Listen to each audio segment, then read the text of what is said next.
looking forward, particularly because of everything that's been happening lately with the surge around the country, with what people are concerned about in terms of much of the travel and family getting together over Thanksgiving, and what we are hearing about the vaccine. So I'm going to right now hand the audio over to Glenn Brown. Glenn is the illustrious grant manager for Reach Up's grant.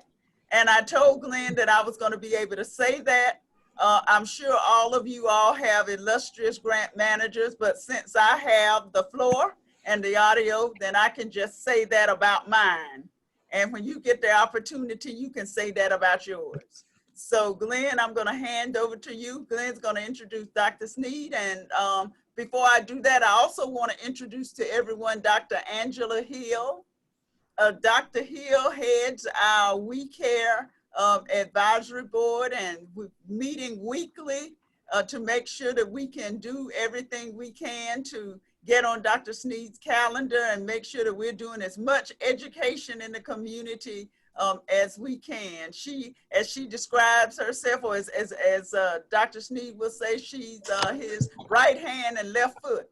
So she makes sure that things get going with him, as well as Ms. Pendergrass in his office. And so we really do thank them as well. So Glenn, I'm going to hand it over to you. And then after Glenn makes the introduction, Dr. Sneed, you can get going.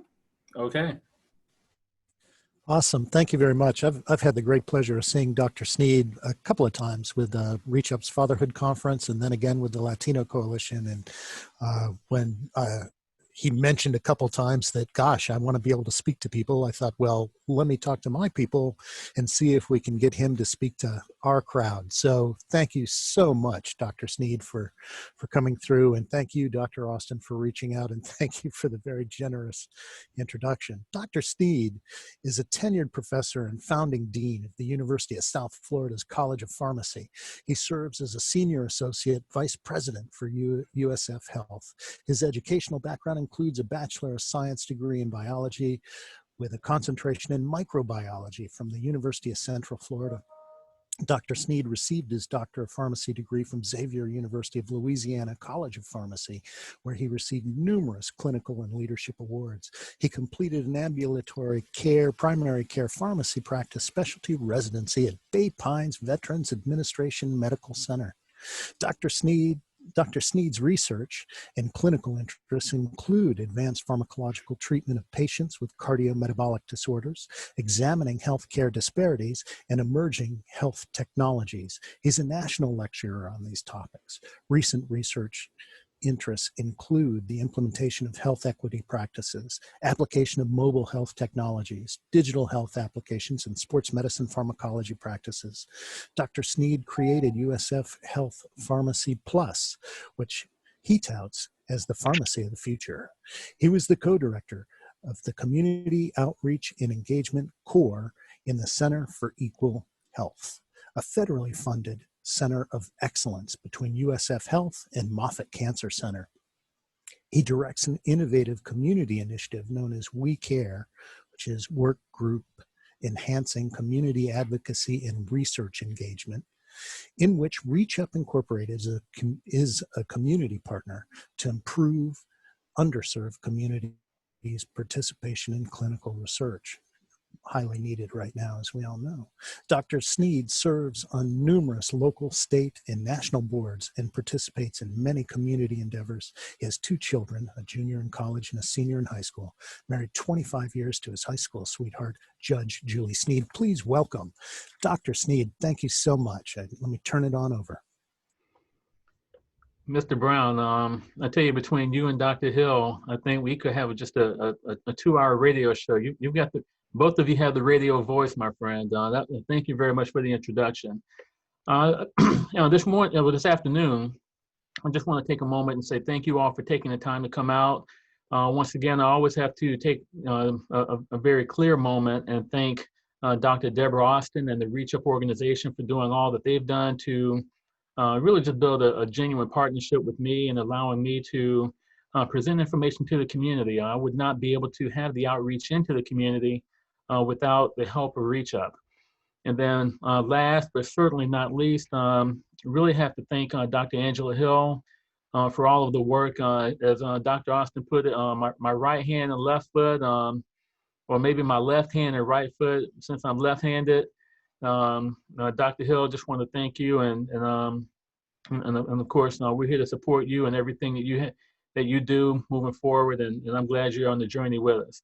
Also not with us today is Mr. Hiram Green, community outreach individual that helps here in the Taneja College of Pharmacy, and many of you probably know Hiram very well. So I want to mention the We Care team overall.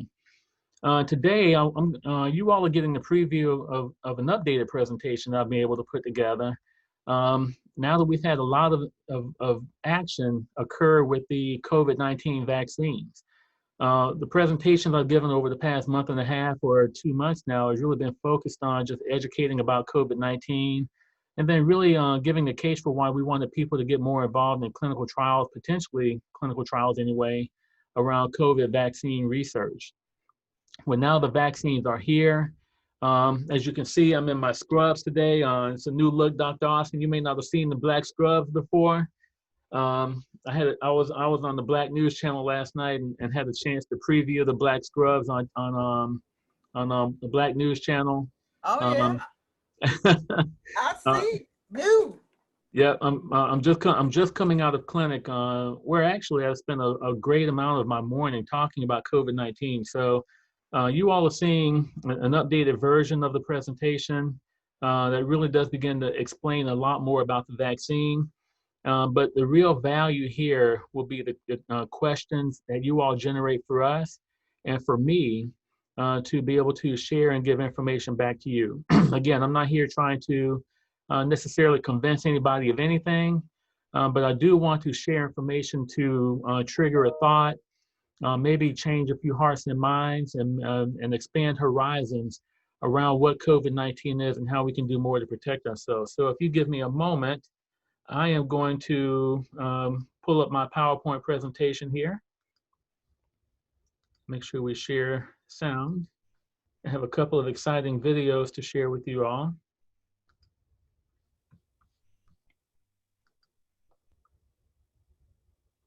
Okay, Mr. Brown, can you confirm that you can see? I can see it. Presentation. Looks good. Okay, very good. And move this view up here. All right. So,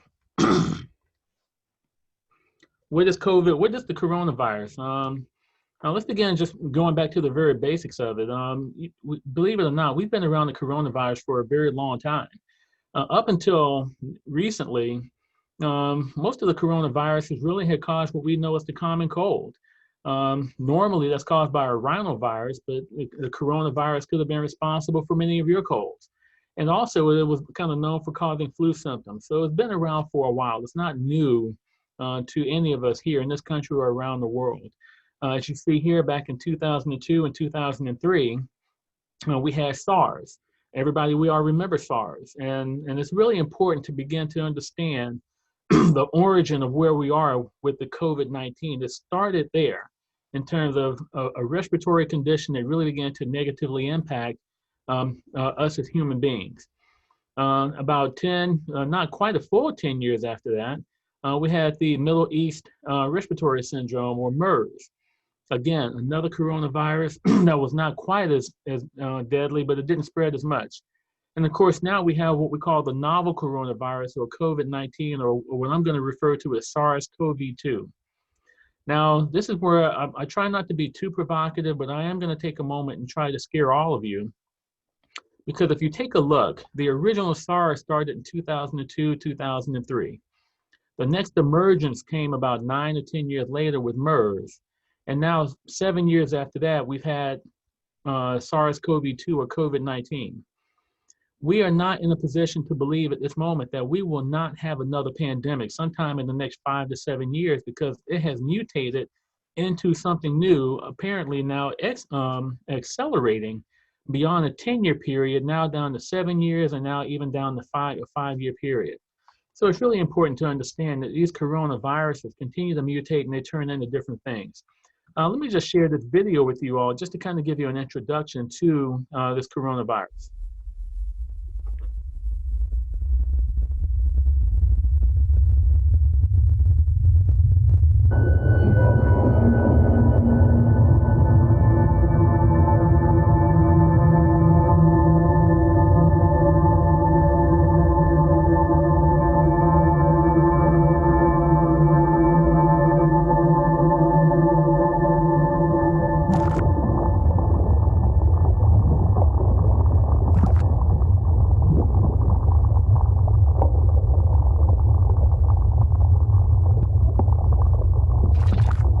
This is an animation of the insides of the coronavirus and what we've been able to determine from electron microscopy.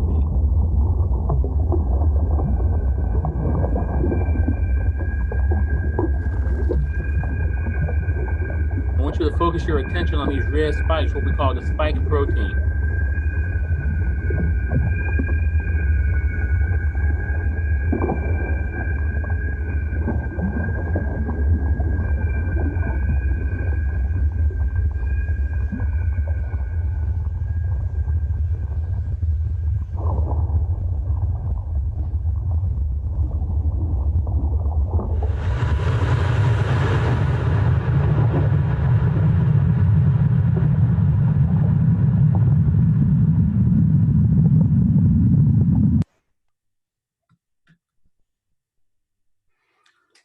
So this is where I have an opportunity to share with all of you, for many people that even don't believe that coronavirus exists or COVID-19 is real, what you're looking at is an actual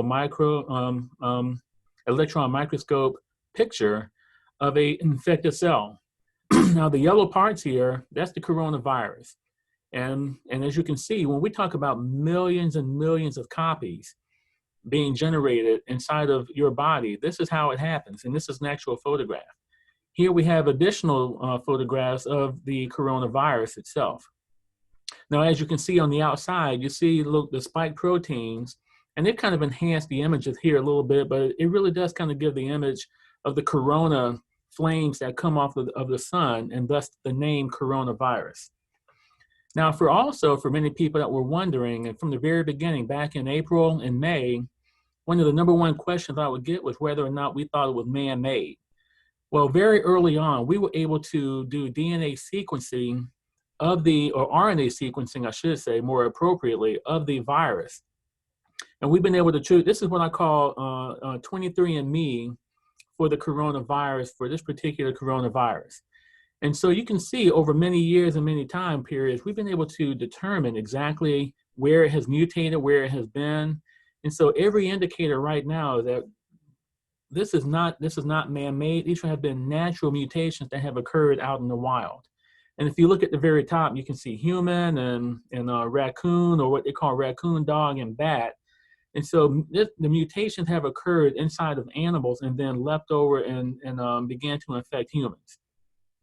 Once again, I just kind of show you here on the very bottom, when people are wondering, how do we know all of this? Well, we've been able to take images of the actual coronavirus and then map that back against the genetics of the coronavirus and be able to determine exactly the genetic sequencing of this particular virus. So we have a lot of information. This will be very important later on in the presentation. And so when we talk about the coronavirus, again, I want to bring your attention to these red spike proteins that are very unique. Now, as bad as the coronavirus has been, as many deaths as we've incurred, when it came down to coming up with vaccines, we probably got a little bit lucky because of these red spikes, or the spike protein. That has become the main target of how we intend to defeat this particular virus. These red spikes, they attach onto receptors in the human body known as ACE2 receptors. Now, all of us have these receptors. It's all throughout the body, and I'll show you exactly where in just a moment, all throughout the human body. It uses that receptor in the body to gain entry into a cell. And so it's very important to understand the evolution of this particular virus from back in 2002 until now, and its ability to exploit this particular receptor in our body really is kind of leading the science and how we intend to defeat it, but it also explains exactly why it has so many very deleterious effects overall. Here I have a cartoon from the New England Journal of Medicine. And again, I put this in primarily to kind of show not just the virus and how it replicates inside of a cell, but to show the drug targets, the many medications that were already on the market that we began trying to use to see if we could actually try and defeat this particular virus. Now, one thing I want you to pay attention to, and it's very important to understand because we're going to come back to this image later on. If you start off on the left and you see the virus when it gained entry into our cell, a single cell in your body, it unfurled, it kind of unwrapped itself. And then it goes through this translation where it's grabbing protein from you, from inside of your individual cell, and it begins to repackage itself into a brand new virus, but not just one, we're talking thousands. And by the time it does all of that, it will kill the cell and then expel more virus out into your system. And so you can, in the very middle here, I think you all might be able to see my cursor. We have hydroxychloroquine. This was one of the early medications that we thought would be able to treat not only the COVID-19, but the research for that began back in the original SARS back in 2005. And so when everything started, we were just reaching for whatever we had available on the market to try and treat this condition because we did not have anything else to treat what we call now the novel or this new version of this mutated coronavirus. Now, it became so dangerous to many of us because not because of anything unique about our DNA. All it takes is human DNA for it to replicate. But if you have a what we call a chronic condition, a chronic cardiovascular condition, in this case, if you have diabetes or hypertension, if you have obesity or overweight as a condition, there was a question about smokers and people with previous asthma in terms of the inflammatory conditions. These conditions actually generate and produce inflammatory proteins inside of our body just as a consequence of having that condition. Now, on the far left, you see that if you have no infection whatsoever, then we don't see these proteins and you don't have them. But if you happen to be diabetic or if you happen to have high blood pressure and you become infected with the coronavirus, now you're looking at the fact that right here in the middle, these inflammatory proteins, you can see here they're called TNF, which stands for tumor necrosis factor, or interleukin-6 or IL-10. These inflammatory proteins now make it more likely that you're going to have some of these symptoms occurring. And for people that have very severe complications, what we call the cytokine storm,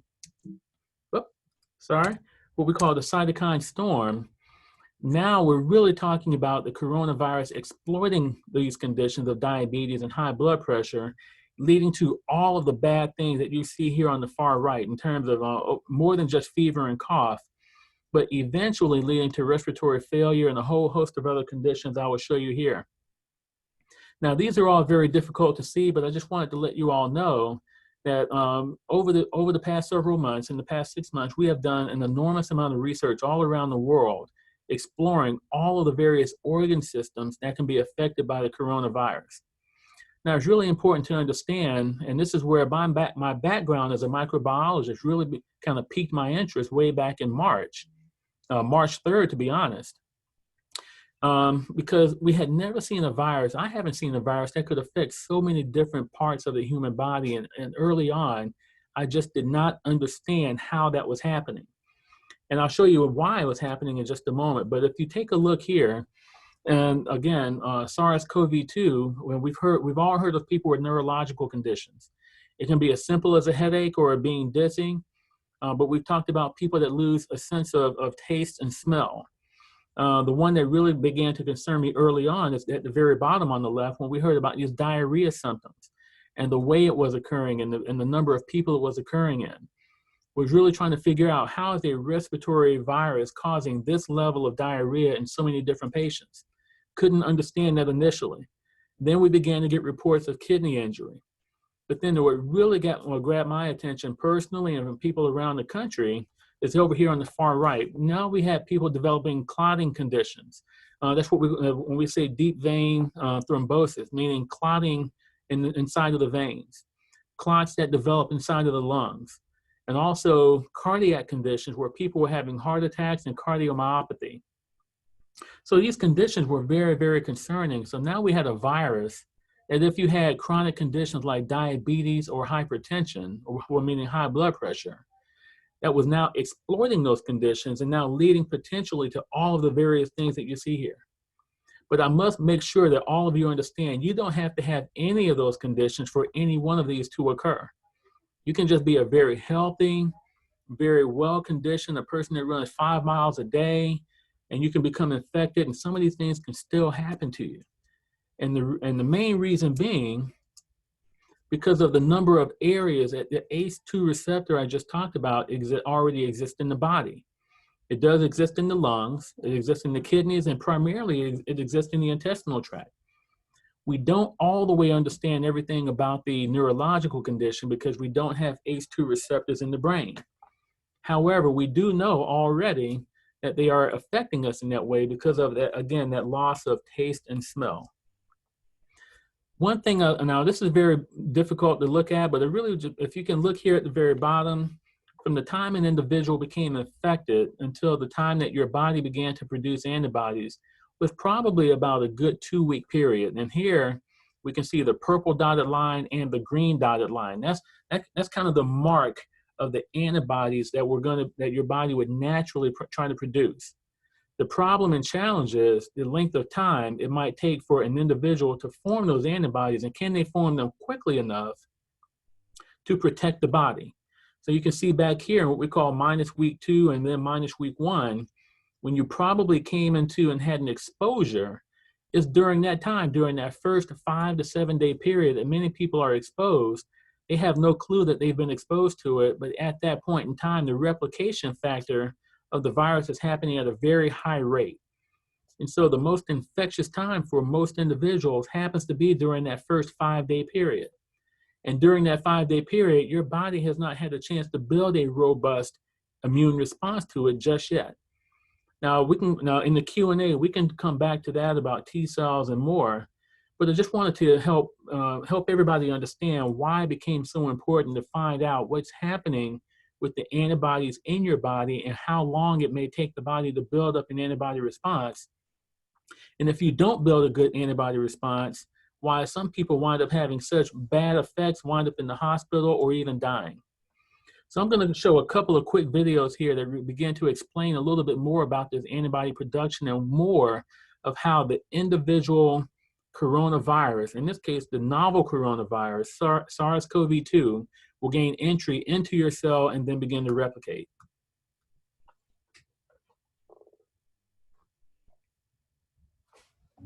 In a world where millions of lives are under threat due to COVID-19, it is of vital importance to gain a better understanding of how the virus actually works in search of a cure. The surface of the virus particle is covered with approximately 100 spike proteins.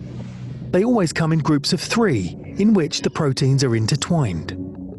Each individual protein consists of 2 parts, a globular head called S1 and a stalk-like structure called S2. One of the 3 heads is slightly bent, enabling it to connect to the so-called ACE2 receptor on a human cell. Once the connection between the virus and the receptor has been established, the human body activates the TMPRSS2 enzyme. This is a protein-cutting enzyme that proceeds to cut off the head of the spike protein. This causes a change in the structure of the virus. The S2 protein now grows longer, penetrating the human cell. The protein then retracts again, bringing the membranes of the virus and the cell very close to one another. At this point, the virus can enter the cell through a process of endocytosis. It engulfs the cell with its membrane. The virus has successfully invaded the cell and can now start to multiply, ready to overrun the system. However, we have strong defense mechanisms that try to prevent this from happening at all costs. Scientists recently discovered how our antibodies react. It's actually a very simple process. Our antibodies bind to the spike head, or S1, thereby preventing it from connecting with the ACE2 receptor and stopping the virus from spreading. Understanding exactly how this process takes place is key to the rapid development of a vaccine, making it an essential part of our ongoing fight against this global public health crisis.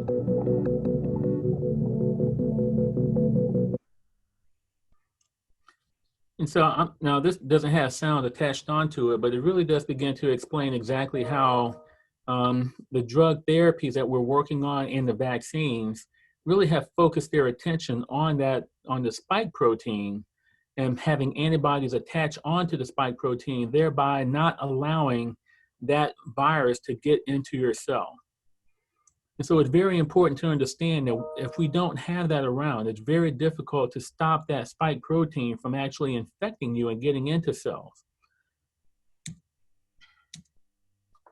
So what are the updates? What updates are there for vaccines and therapeutics? And so even though we've heard all of the news out there about really the top three vaccines that I show here, the first one from AstraZeneca, and of course the Moderna, and then the Pfizer product. And we can spend a lot of time in the Q&A talking about that. One of the things I really wanted to share with you is on the far right, where we talk about this messenger RNA technology through Moderna and Pfizer. Now, I'm not trying to turn you all into cellular biologists overnight, but it does begin to explain really, and I'll show you very stark evidence here in just a moment, of exactly how we were able to really make a vaccine so quickly, which has concerned many people. We have not explained to anybody how that was capable, and therefore we have generated a lot of mistrust by just thinking that people would accept a vaccine without even knowing how quickly or why we were able to do it so quickly. Also, it's very important to understand, as you see here, that the emergency use authorization process is well in play right now for both Moderna and for Pfizer, and that I anticipate that both of them will be approved for emergency use, and I'll explain more about what that means a little bit later, sometime before the end of the month of December. Now here, I kind of show a few more, but begin to really hone in on how many people have gone through clinical trials, not only here in the United States, but around the world. We've had close to 200,000 people that have had some level of exposure to the various clinical trials that are going on. Actually, probably far more than that. I'm just not sure of the exact number of the Chinese clinical trials at this moment. But the one thing I can tell you is that we have not experienced one single death from anybody that went through the vaccine clinical trials. And as a matter of fact, as you may have heard overall, both the Moderna product and the Pfizer product have indicated they have a 95% effective rate when administered to patients. And now we were going to be very willing to accept about a 50% effective rate, just as we do with most flu vaccines. So overall, I just wanted to let people know they have been well tested.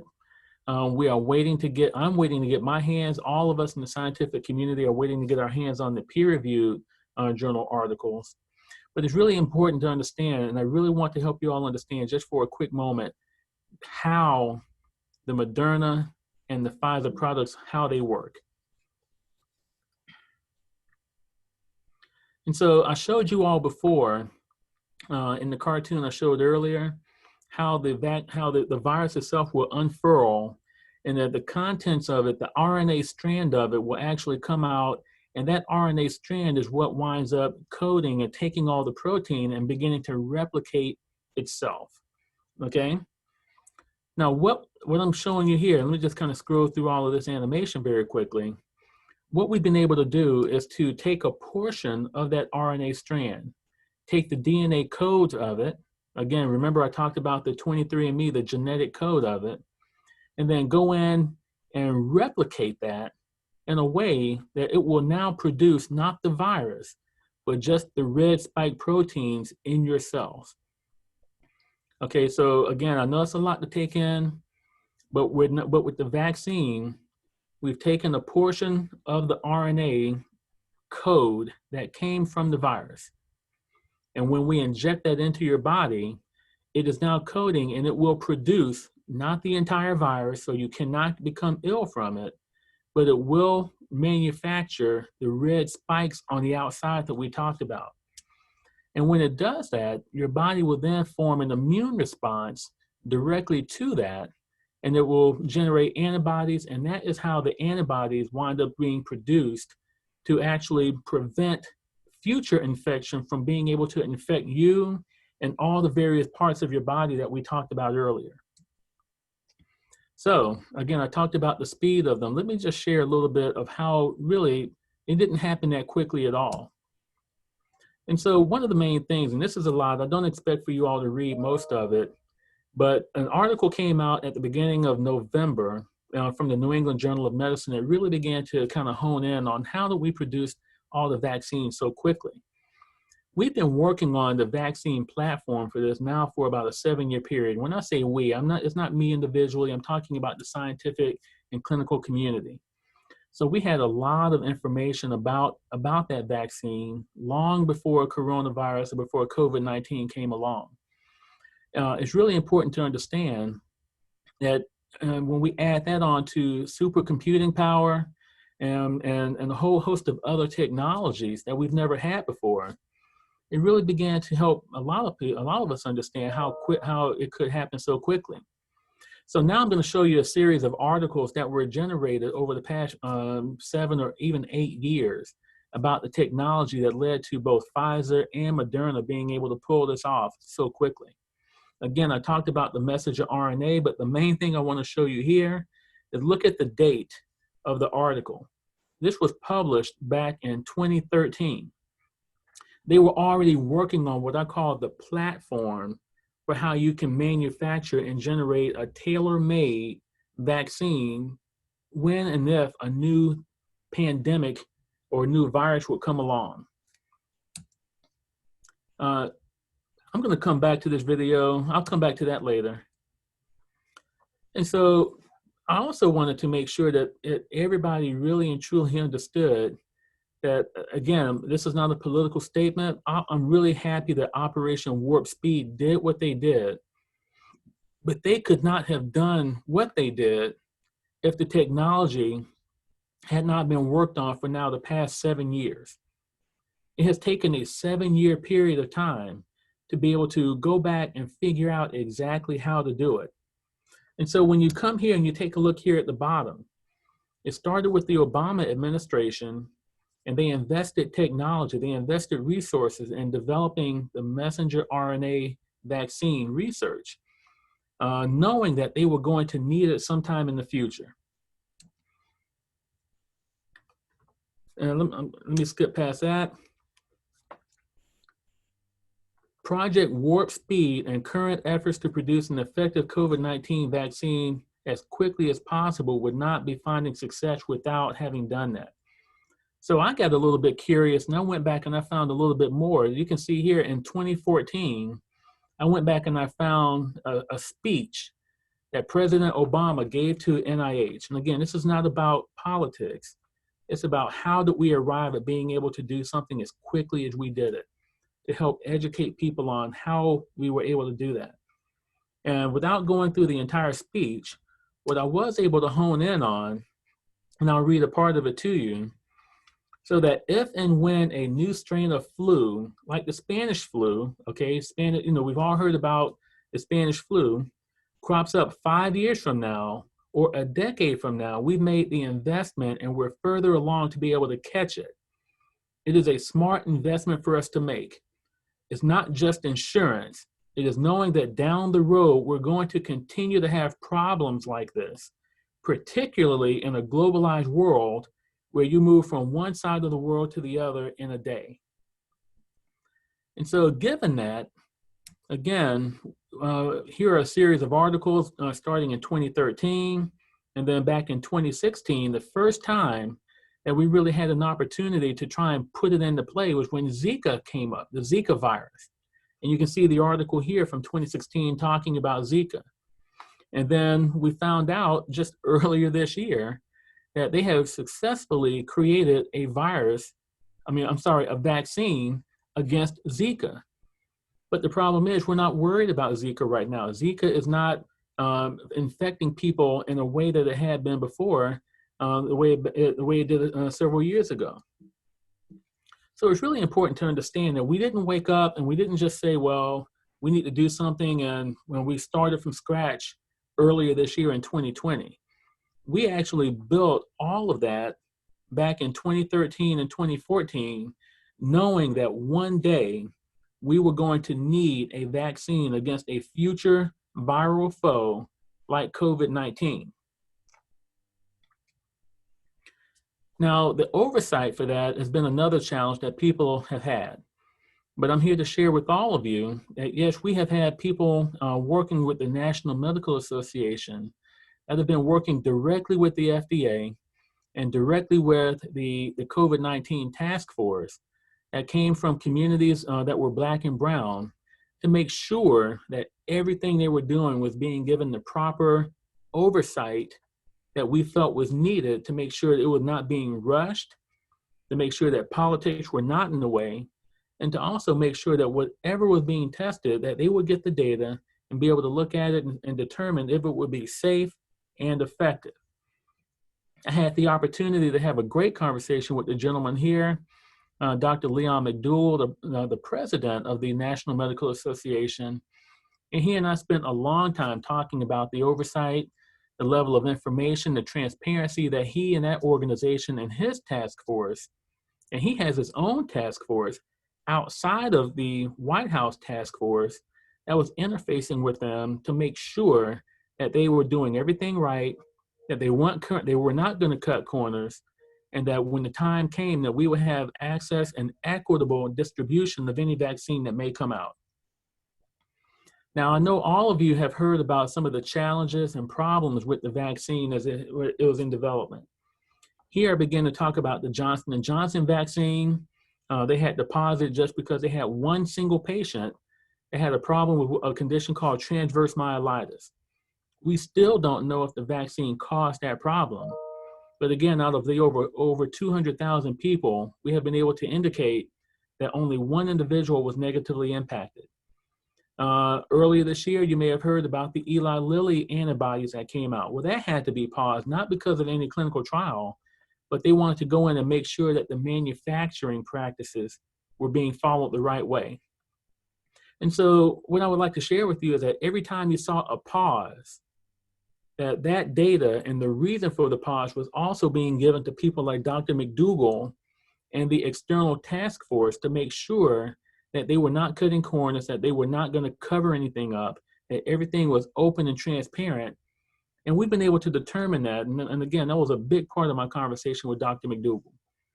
Now, in terms of equitable distribution, the one thing I was really concerned about was whether or not people of color primarily would be able to get it, because we were some of the people that were hardest hit. And it's really important to understand that the National Academy of Medicine, they actually created a 4-phase plan for how they were going to distribute the vaccines once they came out. And I'm really proud to tell all of you that as far as we can tell, the FDA and now the CDC are following this exact blueprint that you see unfolded right here before you. And so the only vaccines that are going to be given out in the month of December early on will be in what we call phase 1. That will go to healthcare workers. And again, these are people who are primarily working in hospitals that are directly interacting with people who may be infected with COVID-19. Number 2, they wanted to go to long-term care facilities like nursing homes or assisted living facilities that had elderly people in it. They had these higher conditions and higher mortality rates. And then also you see the comorbid conditions also. And this is where I really began to really advocate for African American, Latino, and American Indians being included in that category of people. And again, I think the voice was heard loud and clear, because we have gotten indicators that now essential workers, at the very least, or people that fall in these categories, will now be eligible if they want to receive that vaccine. So which communities were most hit? I go to covidtracker.com around COVID-19, and I want you to take a look at the date I have here on the bottom. I pulled this chart up on October 21, and at the time, you can see that Black people were dying at 2.3 times the rate of our Caucasian counterparts. Those that fell into the Native Indian or the Hispanic or Latino communities, they were dying at 1.5 times the rate of our Caucasian counterparts. I would like to now inform you, if we move that forward, if you see the white bar here, you see that number 45 and you see 101 up here, that's the deaths per 100,000 people. Well, now all of a sudden, you kind of see this number shrinking. We're no longer at 2.3 times the rate, but we are still dying at twice the rate of our Caucasian counterparts. But now what's happening is that now that the coronavirus has gotten into the Midwest, it's gotten into the South Dakota, North Dakota, the Indiana, Wyoming, Idaho areas that have upwards of 85% of their population primarily being Caucasian. Now we're seeing that death rate tend to even out just a little bit more. So the most important thing here is to make sure we understand that there's nothing unique about a person of color. There's nothing unique about your genetics. There's nothing unique about that other than the fact that you are a human being, and that the coronavirus, if it has a chance to get inside of you, can then negatively impact you, potentially leading to death. Now here in the state of Florida, I just once again want to kind of share with you that the Caucasian or white population makes up about 77% of the population. The Black population here is about 17%, and the Latino community is about 26% overall. So when you see that you're outpacing your participation in terms of death, when you're outpacing your rate of people in the population, that means that you're dying at a higher rate and you're dying disproportionately. You're being affected disproportionately.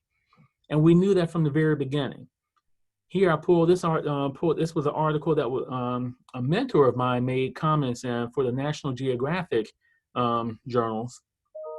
And it didn't matter what state you were in this case, African Americans were being disproportionately affected in virtually every state across the country. And it didn't matter what state you went to.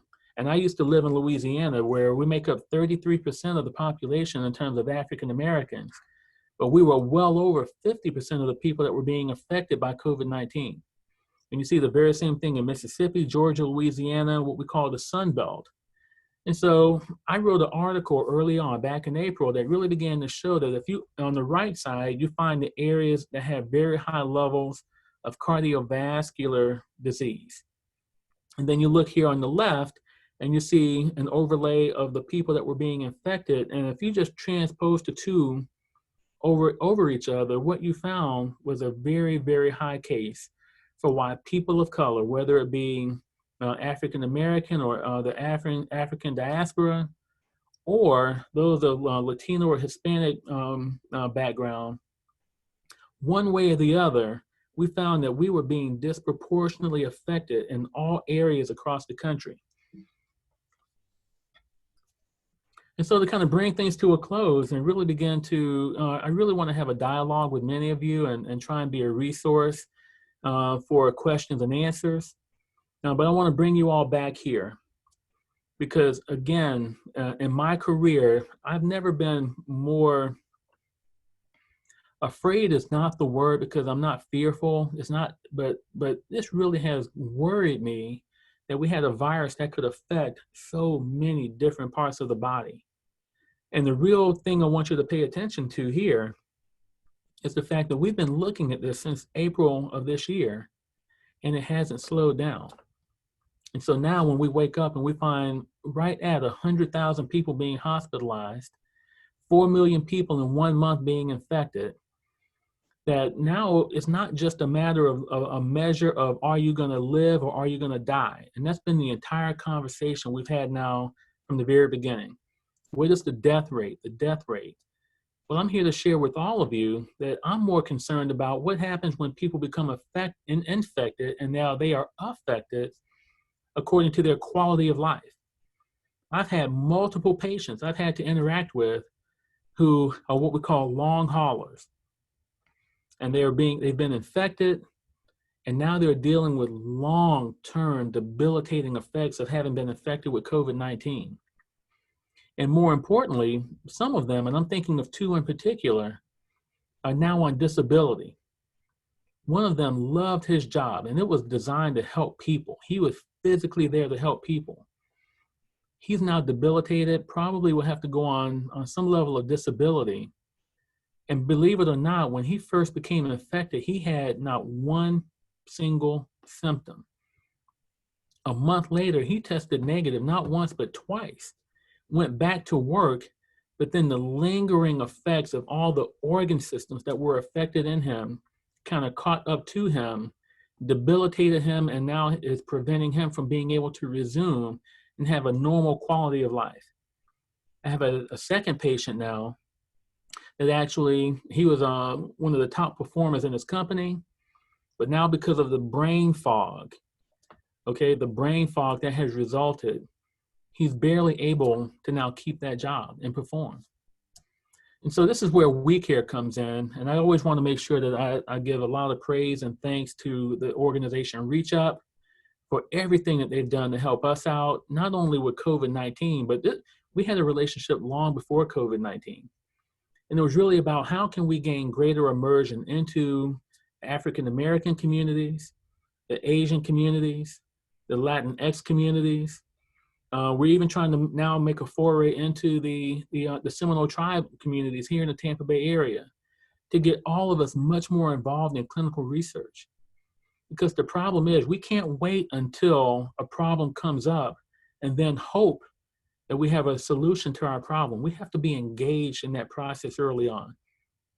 And so We Care becomes so very important because it begins to connect the community with the people doing the research so that we can understand and make sure that when our time comes and we really need it to work in our community, that it will work and be effective, and we will have confidence, and we'll have evidence, and we'll have statistics and everything else to be able to indicate that yes, indeed, it will work for you, and we know exactly how to treat you when a problem comes up, not just based on population research that may or may not have had anybody with our backgrounds in that research at all. So I'm going to pause right there. I'm going to do stop sharing here. And I would love to engage many of you in a Q&A, answer any questions you may have. Again, I can't claim to be an expert on the level of a Dr. Fauci or a Sanjay Gupta, but I have read an enormous amount of research, or an enormous amount of articles. I have a background in microbiology. I'm the next level right below them in terms of really understanding what's going on. And so I'll do the best I can to answer any questions you may have, take any comments. But please, right now, if you could share them with Mr. Brown and Dr. Austin, I would really appreciate it. But thank you all for giving me a few moments here of time to begin to share this with you.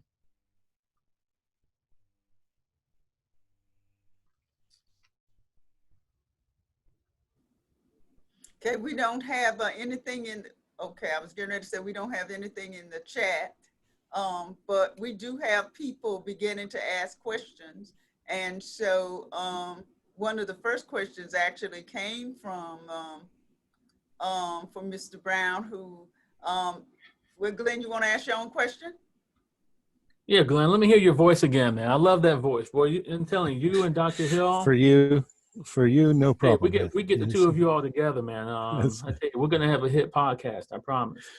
Oh, that'd be delightful. I'd love to do that. I actually have two questions. My first question is, how long does it take for the average person to have the vaccine work effectively in their body?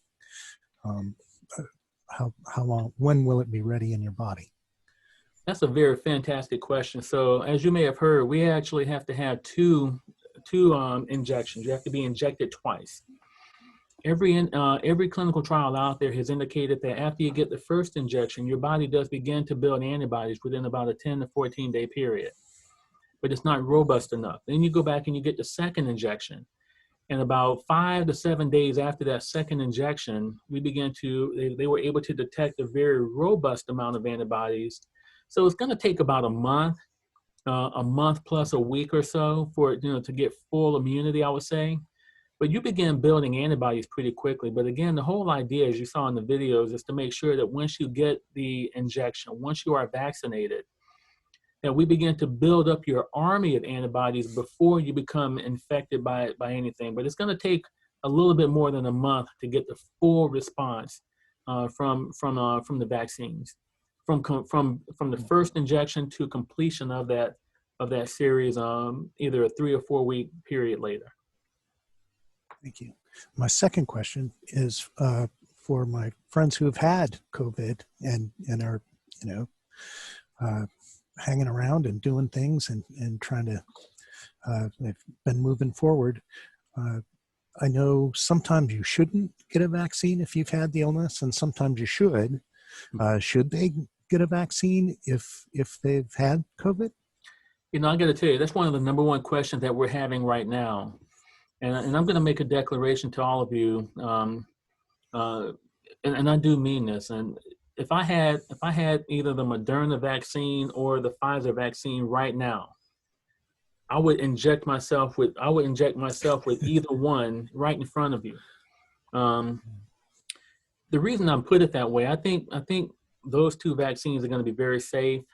The problem that we're having right now is, how do we quantify an individual whether or not they have antibodies already? And number two, we don't understand exactly how long, and once an individual has been infected, how long are those antibodies really going to be around in a strong enough fashion to ward off a second infection?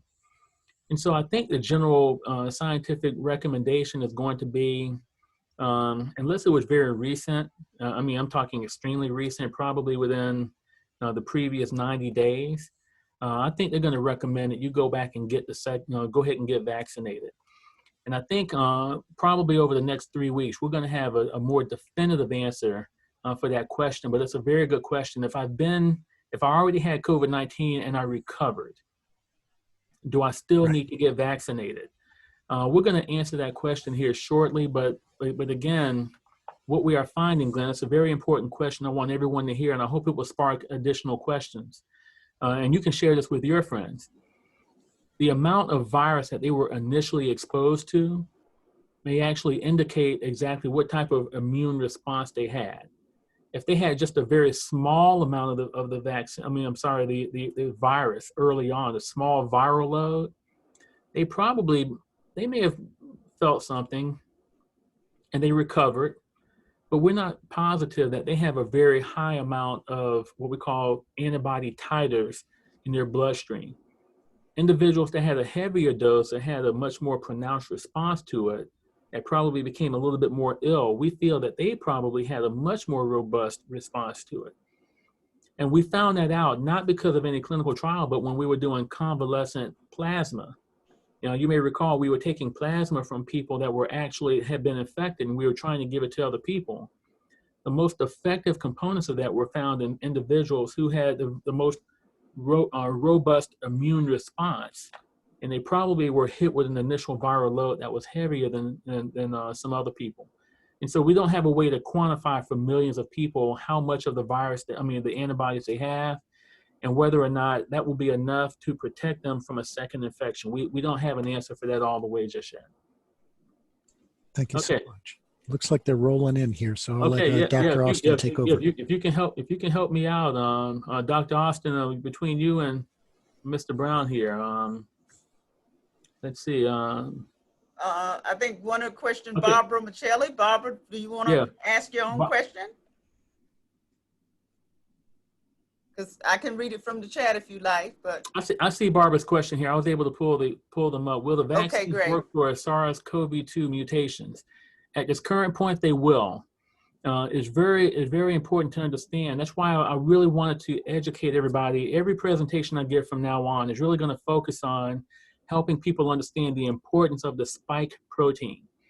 That's a very, what we call, stable part of that entire virus. So as it begins to mutate, the mutations, and we already have about 9 different strains out there around the world. But one thing that has kind of held very consistent has been the spike protein and the antibodies that we want to build against that spike protein. And so I'm pretty confident until we have a very significant mutation, that may not occur for quite some time, that the current vaccines coming out are going to be very effective. Okay. How can we encourage people who feel like they should be, should wait to be vaccinated? Should the vaccine be cleared and become available for the public? That we're going to have to educate the public a lot better than what we've done. That's why, again, I want to thank Dr. Austin so much. Cannot thank her enough, really, for allowing me to have a platform just to communicate with people in the community like you all, like we're doing right now. People have to gain a comfort level with the vaccine. Some individuals have never taken the vaccine. I talked to a patient this morning in my clinic. He said, I don't do the flu vaccine. And we began talking about it. And I took about 5 or 10 minutes and explained to him about the coronavirus and everything I've just shared with you all over the past hour. And by the end, he said, I'm going to think about it a little bit more. Well, that's what we want. So, we're going to have to give, but if you read some of the articles I've written, I talk about, let's take a chance to live. We know what's happening. We know what's going to wait. We take the chance. Go ahead, Glenn.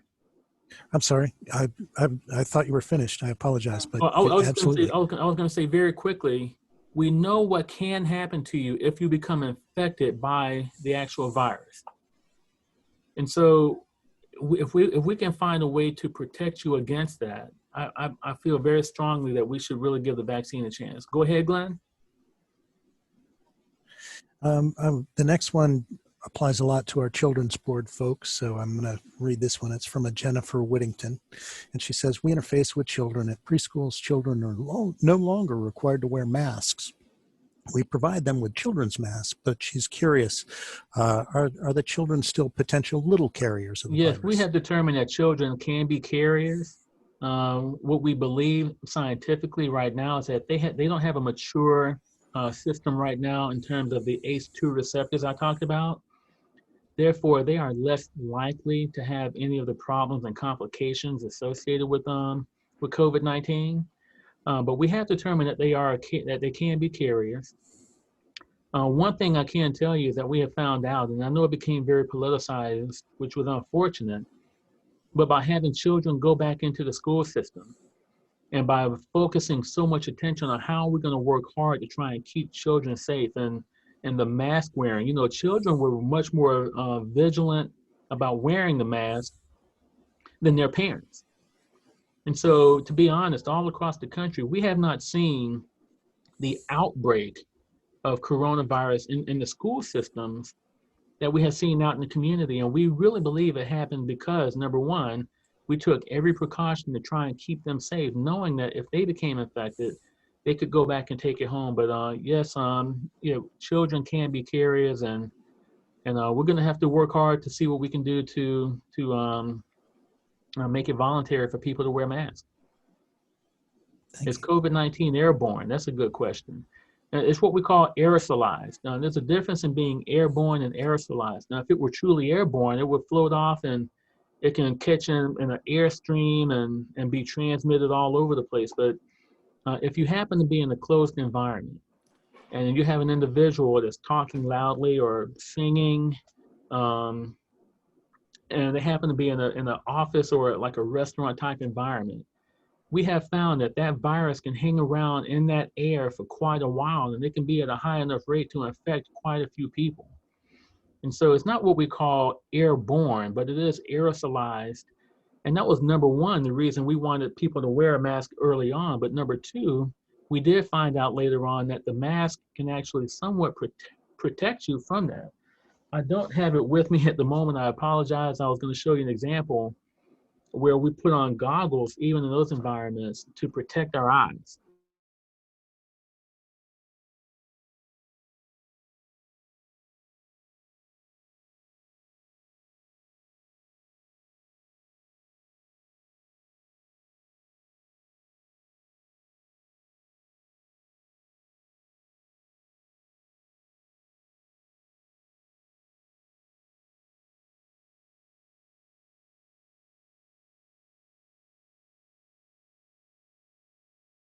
Reach Up, and a lot of the staff that Reach Up in the fatherhood program have to go out and do home visits and that sort of thing.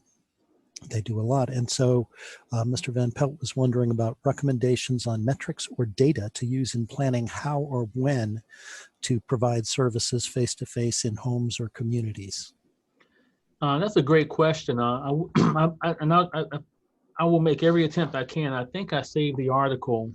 I mentioned I've read an enormous amount. I've saved about over 150, about half of the articles I read. I read a really interesting article that actually came from India, where they did a kind of a pre and post analysis of individuals that were going out and doing home visits as part of home health care.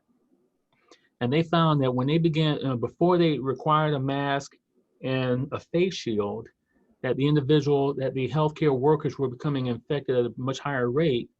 But once they put on a mask and then put on the face shield and went into the environment, they have very, very few infections that they could contact trace back to that home visit. And so in terms of actual numbers and metrics, I can't recall the numbers from that study, but I can tell you that it was very significant in the reduction of people that became infected from doing a home visit. And even and early on, even we adopted that in our own clinic. That number one, we require a mask, and then number two, we require at a minimum a face shield. But I have chosen to wear actual eyewear goggles, if you will, to protect my eyes. And so we're trying to do everything we can to protect everything on your face from possible insult from the virus. And so if you were planning on doing a home visit, I would encourage you to do the very same. At the very least, wear a 3-ply mask at the very least, and make sure you have eye protection. And then and that's about the best that we can expect and hope for at this current moment. There's another interesting one. What is the current rate of reinfection? And we know there's been a couple, but anything in progress?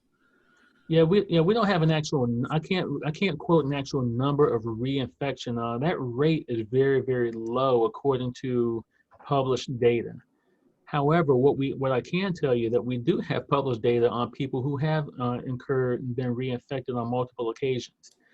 And the one thing that we really are looking at, I know we had a question earlier about the mutations, and that really began, early on, probably back in May. I read an article that indicated that we have what we call a G614 strain and a D614 strain. And it appeared that, and I can't remember which one was which, but it appeared that the European strain is what infected New York. And it appeared to probably be a little bit more virulent. And then the other strain is what infected the West Coast. And the one that was less virulent, the one that caused less death, was the one that was on the West Coast that kind of eventually took over the majority of what we initially saw during the initial surge from the COVID-19. So when we talk about reinfection, we really are trying to pay much more attention now to the strain type that may be out there, and whether or not we can, your body has an opportunity to build immunity against every strain out there. And that's why we really focused a lot of attention on that spike protein when we built the vaccine, or when they built the vaccine. I don't want to say we in that case. I wasn't part of it. Well, I think now you've gotten our fear of the virus high enough, we can confront taking the vaccine, but then we are curious, and what keeps us from taking a vaccine is in this next question, what are the known side effects of the vaccine? That's from Ms. Rice. Yeah, that's a very, very good question. And normally, just to kind of shorten the presentation, I took those slides out. In the very beginning, from the very first phase 1 trial, way back in April, or maybe even before that, the most prevalent side effect that came about was number one, pain at the injection site. And then number two, many people experienced this very significant fatigue. Some people had a slight fever. Okay, so it will elevate your body temperature. But the one thing I can tell you about that, and many people, when they get the flu vaccine and they have this immune response, they feel like, oh, it gave me the flu. It did not give you the flu. But what's happening to you, that when you turn on your immune response in your body, you have turned on some machinery that's going to operate in a very, very robust, very hard charging fashion. And it will produce a side effect. And so the fatigue, potential mild fever, those things will come about. And we probably are going to have to make sure we educate the public about that to make sure they understand. But in every clinical trial that we could look at, there were two very positive notes. Number one, if people took Tylenol, that tended to take care of the three things I mentioned. Again, pain at injection site, a little bit of the fatigue, and the fever. It tended to take care of that, number one. And then number two, very few people had any side effect beyond a 48-hour period or for a 2-day period. So there might be a 2-day period where you don't feel great, but me personally, I will trade the 2-day period of not feeling great to avoid potential organ damage by becoming infected by the virus. So that's a great question, and we're going to have to do much more to educate the public. I can share with you again when I do some of the TV interviews. I got in a question. One of the people from an FDA panel, I believe, she says, well, it's not a walk in the park, the vaccines. She made that comment. And that kind of sparked a lot of fear from what people, because there was no explanation for what that meant behind that. We need to do a much better job of explaining to people. But when you go and if you are considering getting the vaccine, whoever is going to give you that vaccine, whatever healthcare provider you encounter, they will be able to give you all of the very same information, okay? About a 48-hour period where you may have fatigue, you may have an elevated body temperature, you may have pain at the inside of injection. Those were the three main things that really occurred in all of the clinical trials. So really, if they have like a pair of shriveled lungs and a limp kidney next to where they're distributing the vaccine, that's give people enough fear, you think? Okay. Glenn, stop it! You're gonna cause more fear, Glenn. No, go ahead. There was another one where someone was thinking about your points about the arguing about the vaccine being distributed quickly, and then Mr. Aziri was asking, well, has that consensus changed either way? Is it swaying one direction or another in terms of the speed of that vaccine development? Okay, I'm sorry. Repeat the question again, or. The question was, has the general consensus changed either way in regard to developing the vaccine so quickly? So has it gotten more positive in terms of using it or not? I don't know. Current opinion polls are still indicating that greater than 50% of people don't trust the vaccine at all. Now that's kind of, depending on what poll you're looking at, that you can make an argument that came down by 10 points, from 60% of people not trusting it down to 50. But one way or the other, I think what will happen, and this is a great point for everybody here. We have a great audience here. I want to give you all a very key point. And when you go back and talk with people that you're communicating with, I want you to share this, because we have an opportunity to observe something that we had not anticipated observing. If you go back, and I think Dr. Austin and Dr. Hill, they can probably confirm. I know they were with me on some calls with pastors, and I made a very provocative statement. I shared with them that I would not personally recommend that anybody in our communities get the vaccine before the completion of the phase 3 clinical trial. We needed completion of the phase 3 clinical trial. I told them that the emergency use authorization would not be good enough until we saw the data, and we were looking at not just efficacy data, but safety data. Well, then two things happened. Number one, the most important thing for all of you, the current emergency use authorization, as I mentioned earlier, is really only going to be for people who are healthcare providers and people that work in hospitals, people that do emergency medical transport, EMT, and people in very high risk congregate living areas. And early on, we're only going to have enough doses in America now for about 20 million people. We're going to get 40 million doses total, 2 doses per individual, so 20 million people distributed across many, many, many states right now. And so the initial people that wind up getting it will probably be people like me. And so we're going to have an opportunity to observe people for probably about a 2-month period before the next wave of vaccines appear and are ready for distribution to many of us in the general public. And so we're going to have, in addition to clinical trials that began back in April, all the way to now giving it to up to 20 million people across the country, we're going to have an opportunity to observe, watch, and listen in news reports about what happens when we give it to millions of people, long before we're even eligible to get it in the general public. And so in many ways, many of you are now, I'm empowering all of you to become your own clinical researcher and observe and watch news reports and watch other components for when, again, people like me all across the country wind up getting the vaccine. And then we'll be able to make up our mind a little bit better and a little bit more. What I expect to happen is that nothing is going to happen. Nothing bad will happen, I should say. And then number 2, all of us are going to get tired of, we're going to say, do I want to wear a mask for the remainder of 2021?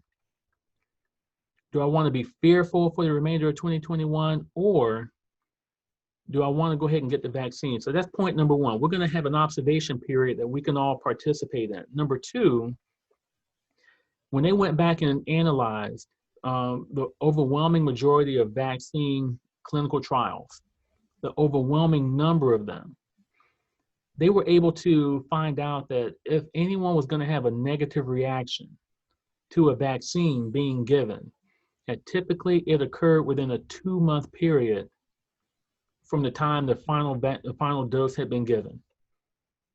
So part of the evaluation for both Moderna and for Pfizer has been that we are going to have they had to wait a 2-month period of observation from the time that people were given the vaccine until they would even approach doing the emergency use authorization. So we've had that 2-month period now of observation, and now that they've indicated good safety during that time period, now they have allowed themselves through prior protocol to submit to the FDA for the EUA.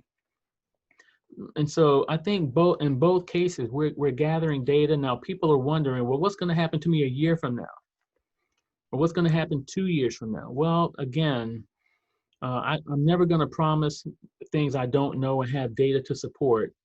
But what I can tell you is that the messenger RNA vaccines, the first ones coming out, the great thing about it, that little strand of messenger RNA, your body is going to degrade that very quickly. And it will not be able to continue doing what it does. Your body is designed to degrade messenger RNA very quickly. And so it's not going to hang around the body very long. There had been a problem back in the 70s and 80s around some of the what we call diluent, or the liquid that we would put a vaccine in. Some people will be allergic to that. We're not going to have that issue here. That's why we have to keep it refrigerated at such a cold temperature, being minus 80 degrees Celsius.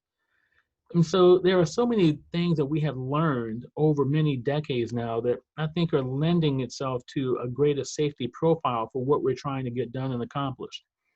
And then finally, Glenn, I would just say that this is where we have to go back and remind ourselves that they've been studying this technology now since 2013. It's not even before that. Okay, so from 2013 until now, we've been studying, and so I'm feeling much more confident about the safety profile overall. But we're going to have to communicate that in a much different fashion, and we're going to have to take far less than a half hour to be able to explain that to people. When people are trying to make up their mind, do I want to walk in and get a vaccination or not? Yeah, that's awesome though. The 2013 is such a strong point. It's not yesterday that they started doing this, and that's helpful. Thanks. That segues really nicely into Ms. Odom's question, which is what makes one demographic of people more vulnerable than others, such as Hispanic, African American versus Caucasian? And I think you have a nice specialty to speak to that. Yeah, absolutely. Again, I kind of referred to it earlier during the presentation, but I want to be very clear. There's nothing unique in a negative fashion. Now, there's very, very unique things about our cultural, about the culturalness of who we are. Okay, and it's to be appreciated and valued every day that we wake up. But in terms of coronavirus, there's nothing unique about the racial makeup. What is very unique, very often, is the fact that the most unique component is the fact that many people that exist in these communities that we refer to here, whether it be Hispanic or African American, number one, we have suffered from health disparities in a way that in terms of access to care. So we tend to have higher levels of high blood pressure. We tend to have higher levels of diabetes.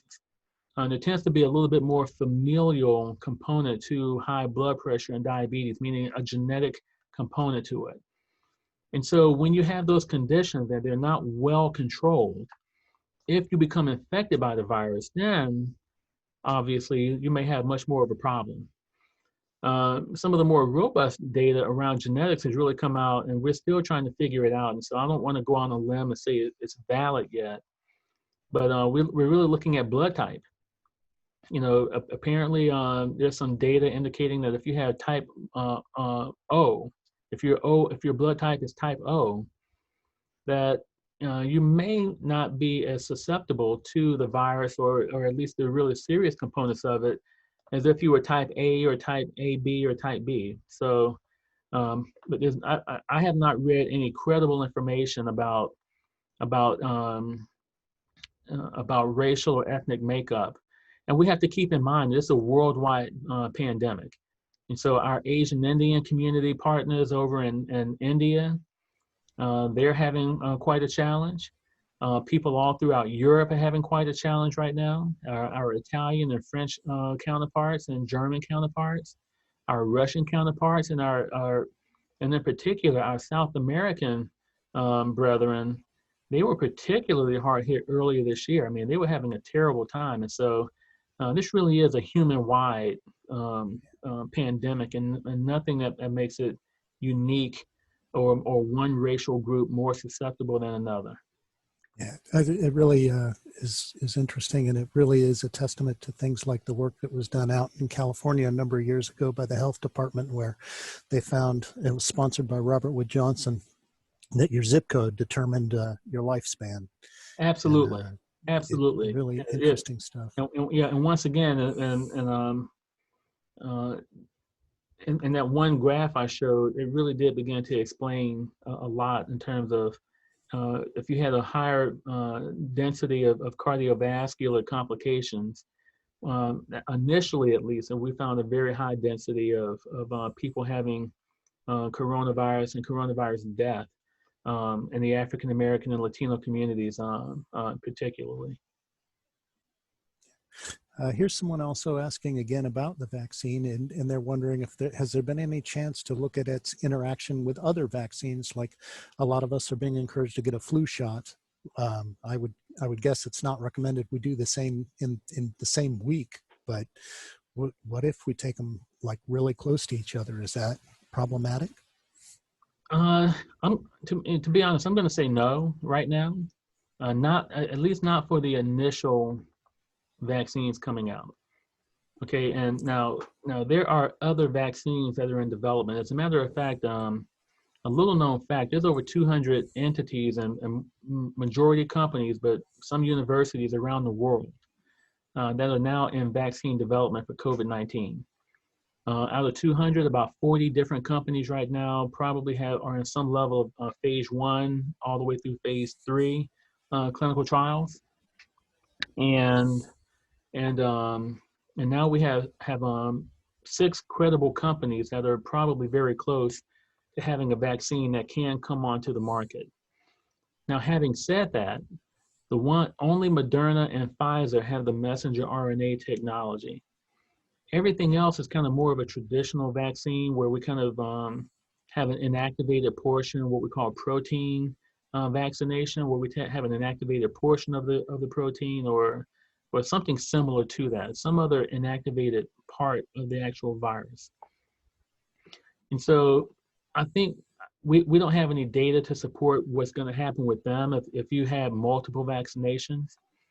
But my general feeling right now is that, your body, if you were exposed to both the influenza virus coming from the left and the coronavirus coming from the right, that your body would make every attempt it could to build antibodies to both at the same time. Now, it may be a little bit more painful if that were to occur at the very same time, but your body would be capable of doing it. And so when we give a vaccination, all we're doing is mimicking what would happen if you were to have natural exposure to any one of the viruses. And so right now, I'm going to indicate that, I might not take them both on the same day, but, if I spread it out by 10 days, I would personally feel comfortable. But I can tell you, there's one way, Glenn, you can solve that problem. Go and get your flu shot right now. Yeah, okay? I need to do that. I can tell you, I have always been one to always wait until right before Halloween to get my flu shot, because I wanted the flu shot to extend well into the next year. This year, I got it at the end of September, as soon as it came out, because I didn't want to take the chance, and I'm not going to take the chance. I want to be healthy. I don't want to bring anything home to my children or my wife, and so there's a very clear way that we can avoid that dilemma of saying, well, gosh, what will happen if I take the vaccine, if I get the flu vaccine and the coronavirus vaccine at the same time? Well, you know what? You can get the flu vaccine right now, and you can remove that dilemma, but there's no indicator that it's going to do anything to harm your immune system. So it could be like a challenge on TikTok. We'll see those kids doing. Hey, you know what? Shots. I'm gonna put, when I get vaccinated, I'm gonna go on TikTok and put me on TikTok getting the vaccination.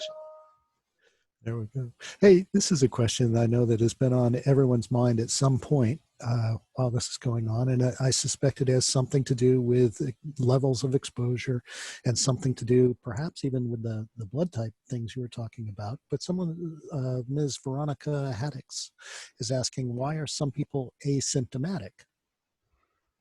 That's a great question, and I'm not gonna claim to be the world expert in this particular reply to you, but what I can tell you is that we've had a lot of conversation in our clinical environment about this, and the nature of the virus and the way it spreads from one individual to another, just by its very nature, what it's trying to do is trying to now, viruses are not living entities, by the way.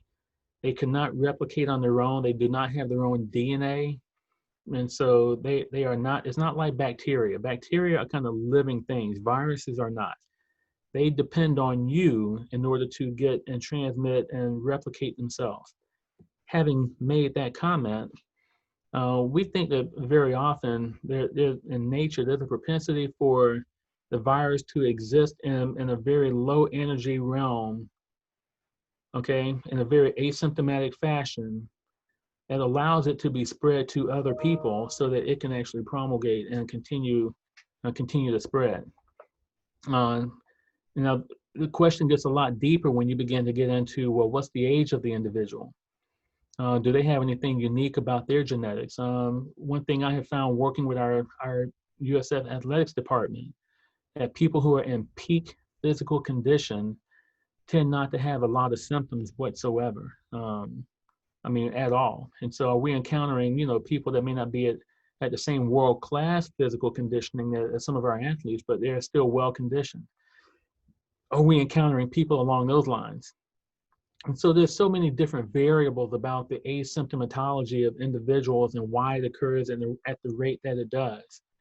And then some people that we say are asymptomatic, to be perfectly honest, if you really go back and talk to them, they actually did have some very mild symptom, but it just didn't think about it, and it may have been very, very short-lived. And so I don't have all the answers in the area of giving you the evidence of why asymptomatology occurs. But the one thing I can tell you is that we do know it occurs. I told you about my patient earlier. Asymptomatic, didn't know he was infected, and then a month later, he's debilitated. And so, that's unfortunate for him. But and to be honest, that's why we need more testing, and we need to identify people quicker. So I just want to be very clear when I say more testing. I'm not one that's in favor of saying we need to go in and test 330 million people all at the very same time. I think we need more targeted testing.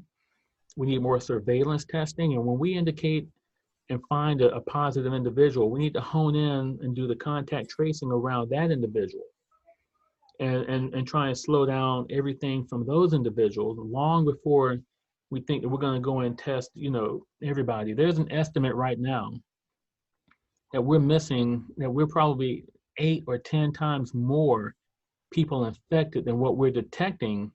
When you hear about, 150,000 people came back positive.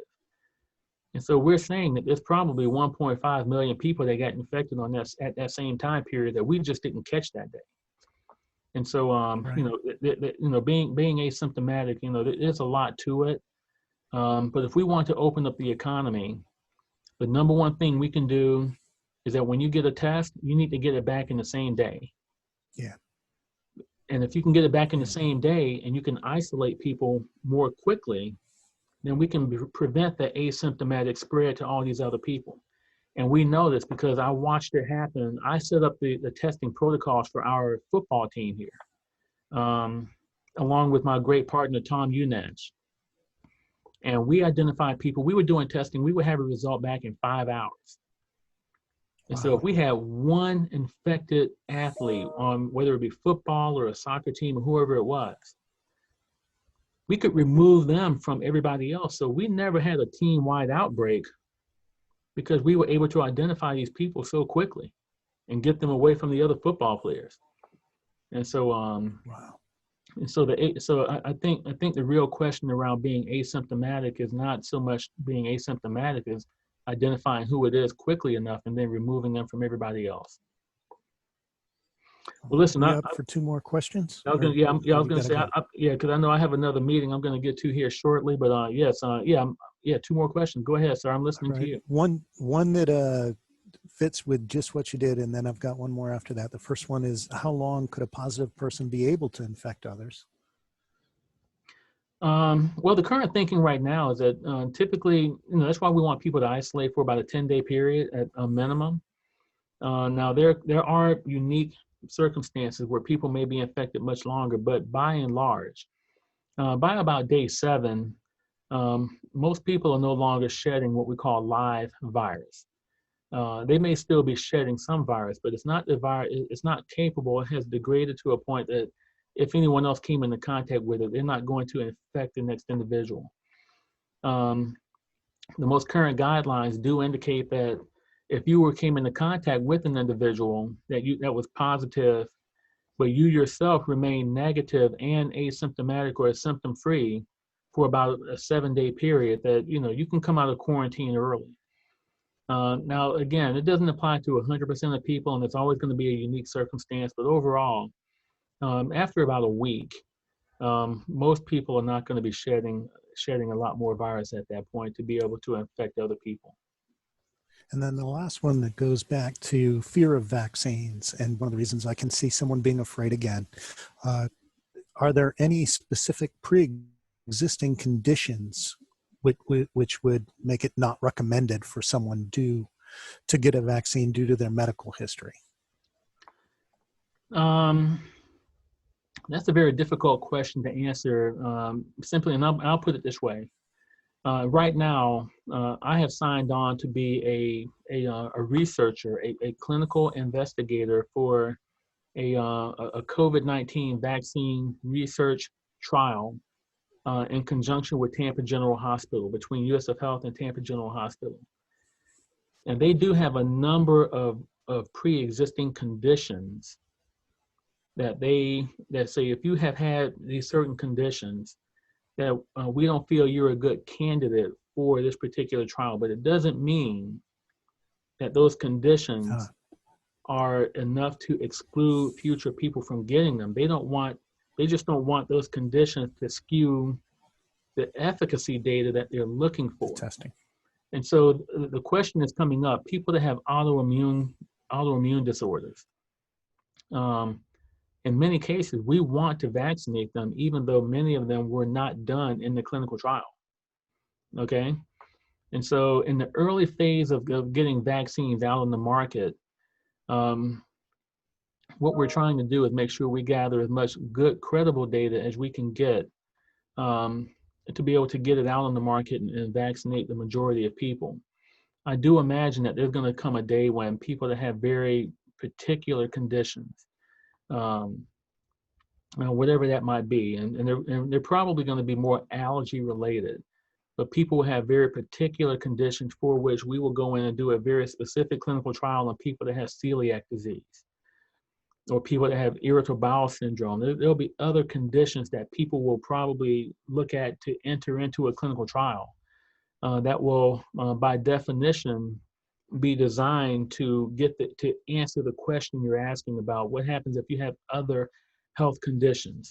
But right now, there's not a whole lot that's going to preclude a lot of people from getting it. Not to my knowledge. But you know what? Until I get my hands on the actual package insert from both Moderna and Pfizer, when I take a look at the package insert from AstraZeneca, if you will, that gets beyond just exclusionary data or exclusionary conditions that excluded people from being in the clinical trial, to the point where, based on whatever science they're looking at, they're going to come back and say, you know what, we don't recommend this particular vaccine for these people with these conditions. Until we get that, it's going to be very difficult for me to get that question. But I do believe, Glenn, we're going to have that question by November 17th. I think we're going to have an insert. I think we're going to have a package insert. We're going to have recommendations that are going to come from the companies, and they're going to tell the entire world the answer to that question. So whoever asked that question, Chabelle, yeah. You were a man or a woman before your time. That was Chabelle. She'll take that. She is. December 17th, folks. There we go. Yeah, hey, thank you so much for your time and your knowledge and being here for us. It's just awesome. What a treasure you are to this community. And I hope others are suddenly realizing that. And sorry you've been hidden from us, not to your own fault, for so long. So I'm going to turn back to Dr. Austin. And my apologies to anyone if I missed your question, but I do have to let the man go. So thank you. I just want to reiterate what you said, Glenn. Thank you all for being here. You all have a humongous reach. Well, we all have a humongous reach across this county with families and children. And so I am so grateful that you were here to get this information, because we can make a tremendous difference in terms of what happens, particularly as the vaccine rolls out. So again, thank you so much, Dr. Sneed. We appreciate you, love you, and you are indeed a treasure in our community. I say to many folks, we are and need to be grateful that we have you here with us. You've become a trusted community partner, and people listen. So again, thank you so much, and thank all of you for being here. And we'll do something like this again. Well, hopefully. Dr. Austin, I just want to thank everyone that's still here. I know people are signing off, but thank you all for just allowing me to share information, and everything I've said to you is very verifiable outside of me somewhere. And so please continue to read and listen. And I saw a question here about the misinformation. Let's make sure we trust or verify. If it doesn't sound right, it probably is not right. But let's take a chance to live. Let's really do that. And again, Glenn, we're going to take a 2-month period. We're going to observe. We're going to observe 20 million people getting infected, including me. If I squeeze my way into that, I'm going to be right there. And if I feel or if I find out anything I think the community should know I'm going to be the first whistleblower to tell everybody everything. I promise you. I believe it. Yeah. I do promise you on that. So we're going to have a period of time here with the emergency use authorization to observe a lot of people, a lot more people than even in the clinical trials, to see what is really going to happen here. And so thank all of you that took the time. To thank you very much. I'm really humble and thank you for the service. And once again, I want to thank Dr. Hill for being here and just being present. She's as much a treasure to this community Yes. as I am, and in many ways even more. And so I just want to thank her for taking the time to be here, and I'm sure that we'll come back with more information for you all later. But thank you very much. Thank you, Doc. Doc, who Thank that? Thank you. Thank you, Dr. Austin, for putting this on and organizing this. Really appreciate it. And on behalf of the Children's Board, really, it's been helpful and terrific. Thank you.